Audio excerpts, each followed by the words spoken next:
someone told you they found a tiger curled under a pile of blankets at a bus stop, you wouldn't believe them. Not in the middle of New Jersey, not on a weekday morning, but when Lorraine stepped off the 106 bus, gripping her purse and rubbing her arthritic wrist, that's exactly what she saw. At first, it looked like just a lump of forgotten bedding. Maybe some homeless soul had left it behind. But then something shifted. A low, heavy breath pushed out steam through the fabric and her heart skipped. She bent down, curious, cautious. When she peeled back the top blanket, her knees buckled.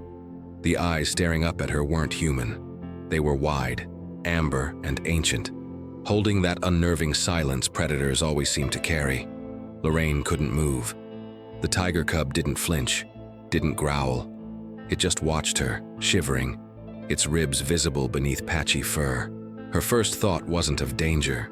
It was of winter, of how cold the steel bench had been when she sat here yesterday, of how someone or something had tucked this animal in as if it were a child. She looked around, expecting a prank or a film crew.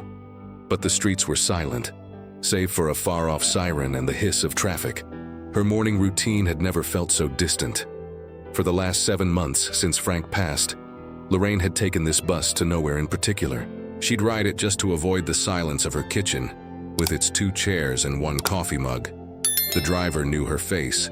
She'd nod, sit, and ride until she felt like coming home. But today, she hadn't even made it on board. Something far older than grief had stopped her. A pull she hadn't felt since the day her daughter was born. It was primal, protective, and completely irrational. She squatted down despite her aching knees, her eyes scanning the cub's body. Its front paw was curled unnaturally. 1 ear was torn. And those eyes, still watching her, held no malice, only confusion. It made no sense. Tigers didn't belong in cities, and certainly not alone, wrapped in goodwill blankets like lost toys. Lorraine whispered something, not even sure what.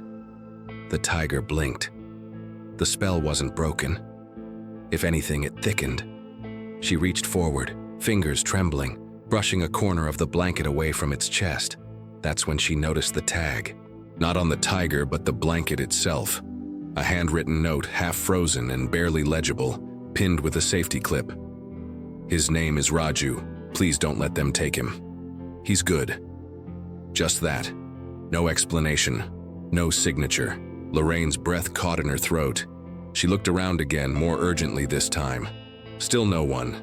Just the bus pulling away without her. She was alone now, with a tiger, a note, and 1,000 questions pounding in her chest. Was this some illegal exotic pet dumped by a desperate owner? Was someone watching her from a nearby window? Her mind reeled. But beneath all the logical alarms flashing in her head, something deeper tugged at her. She had no grandchildren. No one left who called her on Sundays. And yet, at this moment, something had chosen her. That look in Raju's eyes. It was the same look Frank gave her the day before he passed. Quiet pleading, silent trust. It scared her more than the teeth ever could. She stood slowly, her bones resisting, but her mind already spinning with possibilities. Could she leave him here? Could she call someone? Animal control? The police? What would they do to him? Shoot first? Drug him? Lock him in a cage for life? Lorraine didn't know the laws, but she knew how this world treated what it didn't understand. And looking down at this trembling, broken creature, she saw something that had been broken in herself too. They were both out of place, both just left behind. A cold wind sliced through her coat, but she barely noticed. Raju shifted again, as if trying to make himself smaller. She couldn't walk away. Not now.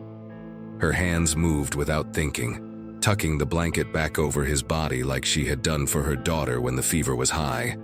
Her mouth whispered a promise she hadn't yet made in her heart. I won't leave you. It felt foolish, and also completely right. The decision was already making itself. All she had to do was say yes. Then, a sound behind her, a sharp crunch of snow. Lorraine spun, shielding Raju with her body. A man stood at the edge of the sidewalk, not moving. His eyes were locked on her. No expression, no warmth. Just a camera hanging from his neck and a badge clipped to his coat. The moment hung, brittle and taut. Lorraine didn't speak, neither did he. But everything was about to change. Lorraine's breath clouded in front of her as she straightened up, placing herself fully between the man and the tiger cub. The stranger didn't take a step forward, nor did he reach for his badge. But the glint in his eye was unmistakable. He wasn't here for the weather. His gaze dropped to the movement under the blankets behind her, and his lips parted slightly. "Ma'am," he said, voice flat, "you need to step away from the animal." But Lorraine didn't move. Her instincts had already made their choice, even if her mouth hadn't caught up yet. Her eyes scanned his jacket. Wildlife enforcement. The officer took a cautious step forward, trying to see past her. "Is it alive?" he asked. Lorraine didn't answer. She felt Raju press against the back of her calves, his warmth cutting through the cold like a stubborn ember. She didn't know this man. She didn't know what they'd do to Raju. But she knew bureaucracy. She'd fought it before when Frank got sick. The clipboard people. The ones with rules and policies and no space for mercy. "He's just a baby," she finally said, voice trembling. "He's hurt. He's cold." The man didn't react. He pulled out a phone, tapped something, and spoke into it. Confirmed. Juvenile tiger, approximate age under 1 year, injured, civilian making contact. Lorraine's stomach dropped. They were going to take him. Of course they were. That's how these things worked. You call for help, and help arrives in helmets and gloves and with no room for stories. Raju wasn't going to be treated like a child in need. He'd be cataloged, restrained, relocated, maybe even euthanized if they deemed him a risk, a wild animal, a statistic. Her hands tightened around the blanket. "He's not a threat," she said, sharper now. "He hasn't moved. He didn't growl. He didn't even blink when I touched him. He's scared. That's all." The officer finally showed a flicker of reaction, something like doubt or maybe sympathy, but it vanished quickly. "Ma'am, I need you to step back now, for your safety." Lorraine didn't move. A bus passed behind them, rumbling and unaware of the fragile standoff unfolding on the icy sidewalk. Raju made a soft sound, barely a whimper. Something primal cracked in Lorraine. She thought of the sterile hospital rooms, the quiet after Frank stopped breathing. The last time anyone looked at her like she mattered.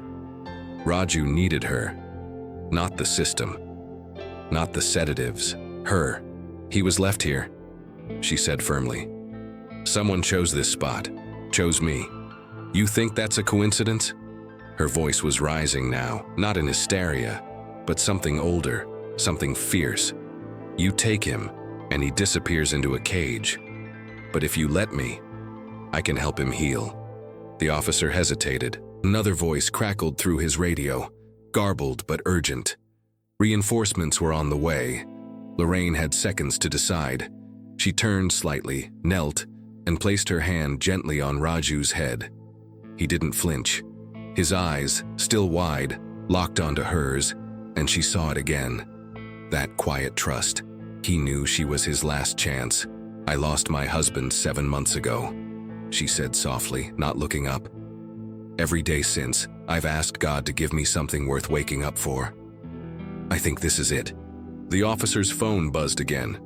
He sighed, stepping back and scanning the street, as if unsure of what protocol applied to women who refused to be afraid. Lorraine stood. She didn't say another word.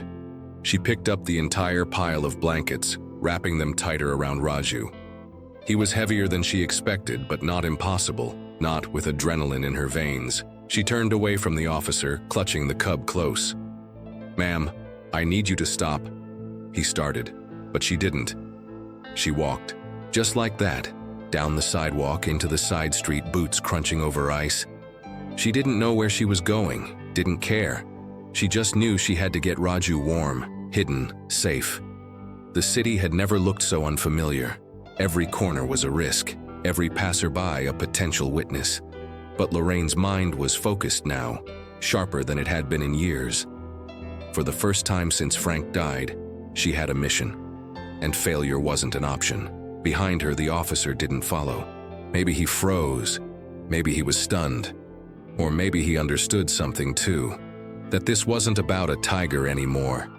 It was about two broken souls who had found each other in the most impossible place, and one woman who had finally decided she couldn't walk away anymore. Lorraine's house hadn't changed in decades. The same green shutters, the chipped ceramic bird near the door, and the porch swing Frank hung by hand the summer before his first heart attack. But everything inside her had changed. She kicked the door shut with her heel, clutching Raju to her chest, his body trembling under the bundle of blankets. Her arms ached, her back screamed, but she was running on something deeper than strength now, something ancient, maternal. She dropped to her knees by the old radiator and gently laid him down, layering the warmth around him like a mother tucking in a fevered child. He didn't fight, didn't growl. His breath came in short, strained bursts, and now in the light she could see the wounds better. Scabs across his flank, bruises beneath his fur, and a limp in his back leg that made her eyes sting. He was a baby, yes, but someone had already hurt him. Someone had owned him, caged him, and thrown him away. Lorraine's hands hovered over him. She didn't know what to touch, what might hurt him more. But he looked at her like he wanted her to try. That silent plea again. Please, don't leave. She moved in slow circles around the living room, gathering towels, her old heating pad, even the turkey baster she used for soup broth, just to trickle warm water into his mouth. Every object became a tool of care. She was improvising motherhood again, but this time without instructions. She texted no one. She didn't know how to explain this anyway. Who would believe it? I found a tiger under a blanket, and I brought him home. Wasn't something even her sister would accept. But none of that mattered now. He needed rest, safety, food, and he needed a name he already had, Raju. She whispered it as she knelt beside him, wiping gently around his paws. Raju, she said again, letting it settle on her tongue like prayer. What did they do to you? He closed his eyes, not in pain but in trust. Her fingers trembled. She remembered the last time she wiped someone's skin so gently. Frank's forehead, the night before the hospice nurse said it was time. That kind of tenderness never left you. It was stored somewhere deep in your fingertips, waiting to be used again. 2 days passed in a blur of rituals. Raju stayed on a quilted pallet near the radiator. Lorraine barely slept. She spoon-fed him soft bits of cooked chicken, dabbed his wounds with peroxide and cotton pads, and hummed old lullabies she hadn't thought of in decades. By the third night, he began to purr. Not a loud roar, not a cub's whimper, just a soft, rhythmic sound that vibrated through the floorboards like a memory. She hadn't realized how lonely the house had become until it was full of that sound.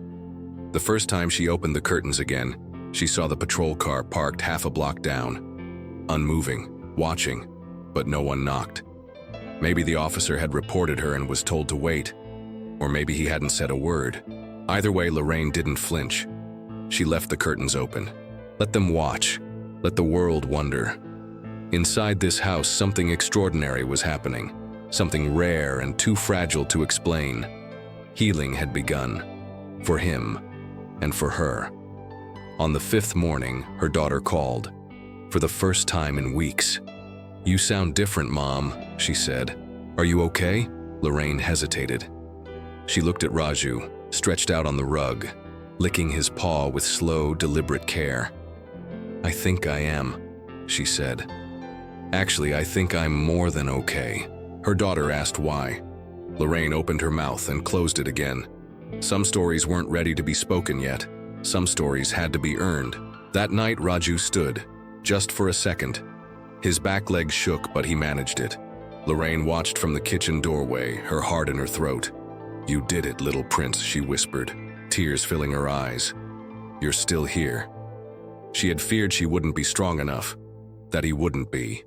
But here they were, 2 survivors, meeting at the edge of what came next.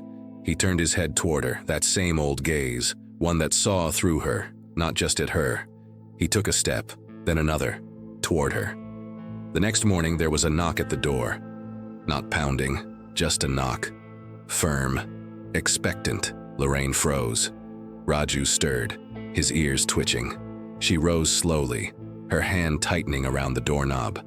On the other side, she knew, was a reckoning. But behind her, curled on her rug, was a reason to face it. She opened the door. The same officer stood there, no backup, no clipboard, just him. And in his hand, not a warrant, not a cage order, but a bag of raw meat. "I didn't report you," he said quietly. "But someone will. We need to talk." Lorraine stepped aside without a word, letting the officer in as if he were an old friend instead of the man who could unravel everything. The smell of meat caught Raju's attention before the man even crossed the threshold. The tiger didn't panic or bare his teeth. He simply stood, still wobbly, and watched. The officer paused near the couch, unsure if he was witnessing something miraculous or just dangerously illegal. "He trusts you," he said, setting the meat on the coffee table. "That's not normal." Lorraine only nodded, her hand resting gently on Raju's shoulder. Neither is finding a tiger at a bus stop.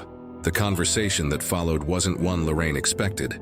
The man, his name was David, explained the protocol, the laws, the countless rules that had been ignored.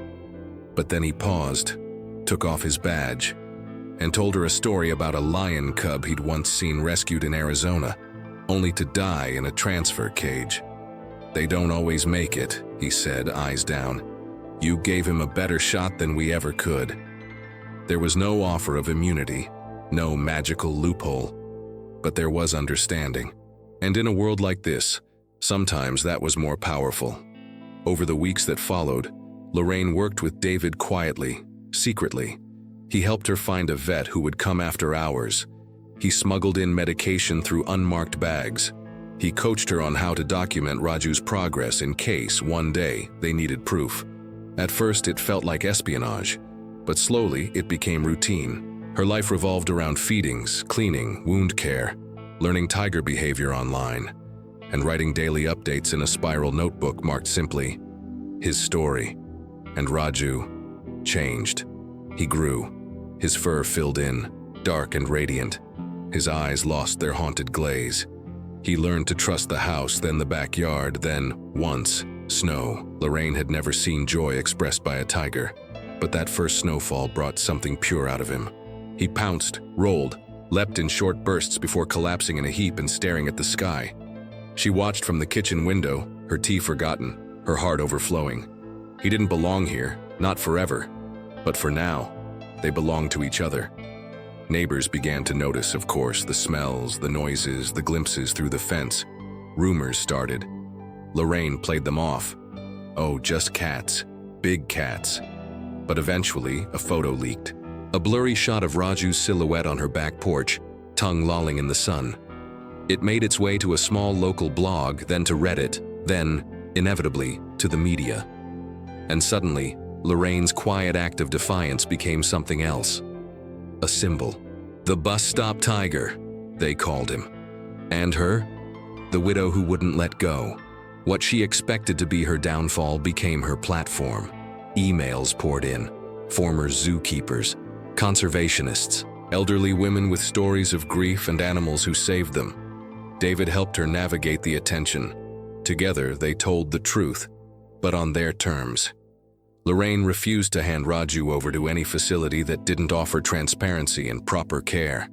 Within weeks, a sanctuary in upstate New York, reputable, spacious, private, offered a solution. Not a cage, a home, a permanent one, but only if Lorraine came with him. So she did. She left the house she'd shared with Frank for 40 years, sold what she didn't need, donated what she couldn't carry, and with Raju beside her in a modified livestock trailer, she drove through icy highways and into a future she never imagined having. The sanctuary became her new rhythm. She volunteered daily, learned veterinary procedures, and slowly began mentoring others. Older women, widowers, lonely souls looking for meaning. And Raju, the once abandoned cub, became the sanctuary's unofficial ambassador. Visitors came from miles away to hear the story, to see the tiger who survived the snow.